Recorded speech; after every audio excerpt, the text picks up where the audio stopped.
Top quality और consistent performance के लिए सिर्फ सिल्वर पंप नाम याद रखना। જૂનાગઢ જિલ્લાના હિન્દુ બહુમતી ધરાવતા વિસ્તારોમાં અશાંત ધારો લાગુ કરવાની માંગ ઉઠી અને હવે વધુ ઉગ્ર બની રહી છે। ખામદ રોડ, જોશીપરા, આદિત્યનગર, હર્ષદનગર, વિજયનગર સહિતના વિસ્તારના રહીશો છેલ્લા 3 વર્ષથી અશાંત ધારો લાગુ કરવાની માંગણી કરી રહ્યા છે। આ અંગે હિન્દુ હિત રક્ષક સમિતિ દ્વારા સૂર્ય મંદિર ખાતે બેઠકનું આયોજન કરવામાં આવ્યું હતું। આ બેઠકમાં મોટી સંખ્યામાં હિન્દુ સમાજના આગેવાનો, વિશ્વ હિન્દુ પરિષદ અને બજરંગ દળના હોદ્દેદારો અને કાર્યકરો ઉપસ્થિત રહ્યા હતા। આ બેઠકમાં એક જ સૂર ઉઠ્યો હતો કે અશાંત ધારો લાગુ કરો। રહીશોનો આરોપ છે કે હિન્દુ બહુમતીવાળા વિસ્તારોમાં વિધર્મીઓ પગ પેસારો કરી રહ્યા છે, જેના કારણે રહીશો હેરાન પરેશાન છે।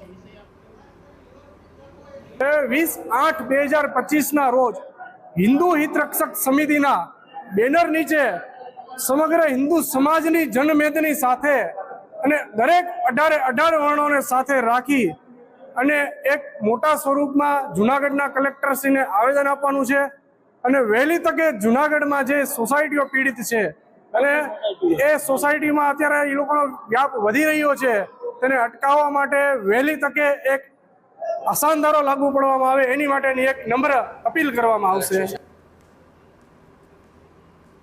આ અંગે જૂનાગઢ શહેર ભાજપ પ્રમુખે કહ્યું હતું કે આ મુદ્દે મુખ્યપ્રધાન અને ગૃહપ્રધાનને રૂબરૂ રજૂઆત કરી છે અને જ્યાં તકલીફ છે તેવા વિસ્તારોમાં અશાંત ધારો લાગુ કરવાની માંગ કરી છે। આ માટે 4 લોકોની એક કમિટી પણ બનાવાઈ છે।